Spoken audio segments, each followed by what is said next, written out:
قدرمنو کتونکو دا وخت زموږ سره د پښتو ژبې او د هغې سره د طنز و مزاح یو داسې کردار موجود دی چې هغه که یو طرف ته ډېره زیاته داسې شاعري کړې ده چې خلک یې خندولی دی، خلک یې په دې د ټینشن په ماحول کې هغې ته خنداګانې ورکړي دي. نو بل پله هغوی چې کوم دی د سټیج یو بهترین اداکار هم دی، وخت په وخت یې د خپل کردار په وجه باندې پښتنو ته ډېرې زیاتې ګټورې ډالۍ هم ورکړي دي. خو د هغې دغه مزاحیه شاعرۍ سره سره د هغې چې کومه ده نو سنجیده شاعري یقینا چې هغه هم د قدر وړ ده. وخت په وخت هغې په معاشرتي مسلو باندې هغې ډېره ښه شاعري کړې ده او د هغې چې کوم معاشرتي مسایل دي هغې راوچت کړي دي. رحیم ګل لوهار صاحب دی به موږ ته خپل په دغه موضوع باندې په دغه سنجیده شاعرۍ باندې به راته خپل یو نظم به راته هم اورئ او د هغې سره سره به راسره نورې یو څو خبرې کوي. جی رحیم ګل لوهار صاحب. ډیره مننه صابر اجازي صاحب. زه اول د ملکن ټي وي شکریه ادا کوم او بیا د صابر اجازي صاحب ډیره زیاته شکریه ادا کوم چې هغې موږ له دا موقع راکړه او زه د یو ورور په حیثیت باندې ټي وي ته راوغوښتم چې راته به موږ سره خامخا د ټي وي په حواله باندې یو څو خبرې کوي. کومه چې زه په ملکن ټي وي باندې ډېر زیات خوشحاله یم، نه په ټولو ټي ویګانو باندې خوشحاله یم، خو دومره خبره وه چې ما به د سیخ کار کوم، ما ته به چې د ټي وي والا یا ریډیو والا ټلیفون وکړو نو ما ته به د تلو ډېر زیات تکلیف و، زه به پروګرام نه تلم. او ملکن ټي وي خو زما کور په ملکن کې دی او ملکن خو ماشاءالله چې په ټوله دنیا کې یو مشهوره ایجنسي ده. خو به هر حال داسې پکې څوک نه و چې هغوی داسې یوه اداره کولاو کړې وی او دلته د هغې شاعرانو ته او د هغې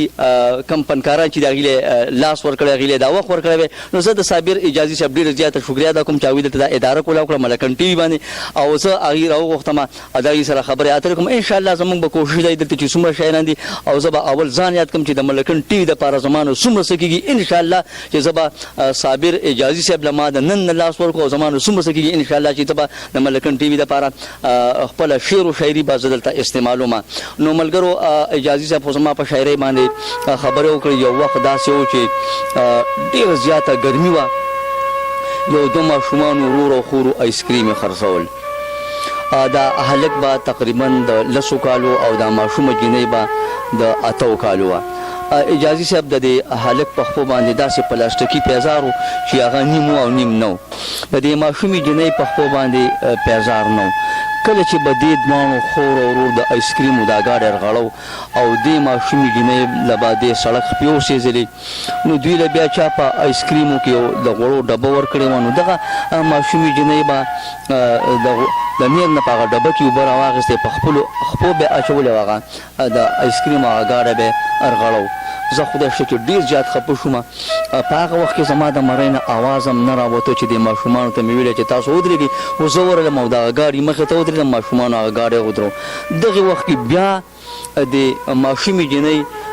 د دې ګاډي ته یوه بوجۍ ځوړنده کړې وه، د هغې نه لږه قطره ډوډۍ راواخېسته. نو هغه رور یې ورته وویل چې یاره دا ډوډۍ نه لږه شانته واله او دا نوره کېده وه دا به بېبېله ویسو.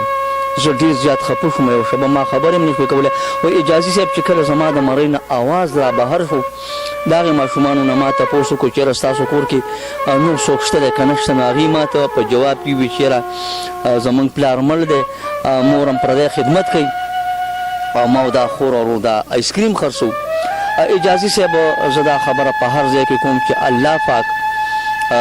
د انسان د خوراک دپاره ډېر زیات نعمتونه رالیږلي، خو کم نعمت چې چا خوړلی نه هغه ته دا پته نه لګي چې یاره دا خوږ دی، پیکه دی، تریخ دی، څنګه دی. دغه شان دغې یو یتیم ماشوم ته خپله مور خبره کوي چې بچیا سبا له اختر دی، د هغه جامې نشته، پیزار نشته، هېڅ هم نشته، هغه ته پته نه لګي چې اختر څه شی دی. خو به هر حال دغه ماشوم چې کله دغه یتیم د اختر په سحر د کوره بهر ته ووته او د بهر څه ولیدل نو ده ته پته ولګېده. نو دی واپس خپل کور ته راغی، خپلې مور ته د خپل کور خبره کوي چې زمونږ کور کې خاموشي ده، زمونږ کور کې خاموشي ده، سوړ سحر دی او مورې تا خو ویل چې نن اختر دی، اختر کم دی. زمونږ کور کې خاموشي ده، سوړ سحر دی او مورې تا خو ویل چې نن اختر دی، اختر کم دی. د کوره چې زه ووتم بهر ته خلق ناسو ګیر چاپېره چای څکله،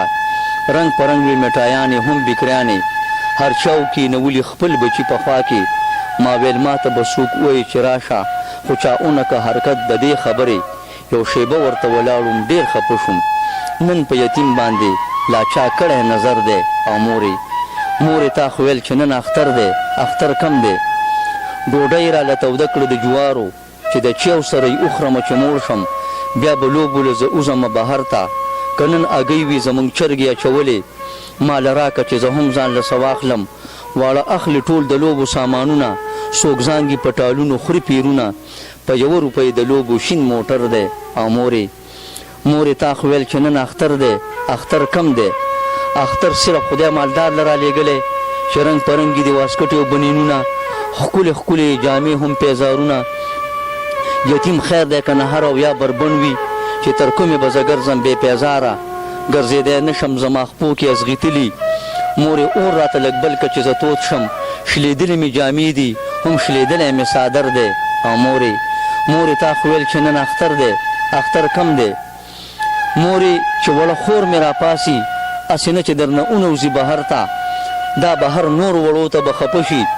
نه پوهېږي بیا به کور کې تا ته جاړي ما ویلې خو زه ځان له پیسه ناخلم هغه د چرګې اګۍ ورله پخه کا په څه بانه یې کور کا کور بهتر دی او مورې تا خو ویل چې نن اختر دی اختر کم دی نن خو به ټول مالدار چرګان خوري ما د پاره پې کړه خپله چرګه خرڅه چې بازار نه پې زه ځان له چڼه راوړم په خپل سر به ګرځومه په کوڅو کې نن وړو سره پیسې دي هر څه اخلي چې ماښام له پې یو سیر وړه ځان له واخلم لوپټه به پې هم واخلم وړې خور له د یخنۍ نه یې شین شوی سپین بشر دی او مورې تا خو ویل چې نن اختر دی اختر کم دی آخر زه به هم زلمی شم خپلې مورې بیا به تاسو له حلال رزق ګټم زه بیا به ته نه غورځوې پردۍ غوجلې دا په یو سوکړک او سمسۍ ساګو او زه ځمه نرۍ اوبو ته ورته وایم چې څه لیکل وکړي زمونږ په حالاتو رحیم ګل لوهار خبر په زیر او زور دی او مورې تا خو ویل چې نن اختر دی اختر کم دی زمونږ کور کې خاموشي ده سوړ سحر دی او مورې تا خو ویل چې نن اختر دی اختر کم دی دې یتیمانانو د دې ماشومانو څه حق شته ابي څه حق لري او به هر حال زمونږ د ملک مشرانو ته زه د خواست کوم چې تاسو مهرباني وکړئ د دې یتیمانو د دې بېوسه خلکو د دې هم لږ شان تپوس وکړئ زه اوس اجازت غواړم د ملکن ټي وي او د صابر اجازي صاحب زه ډېره شکریه ادا کوم والسلام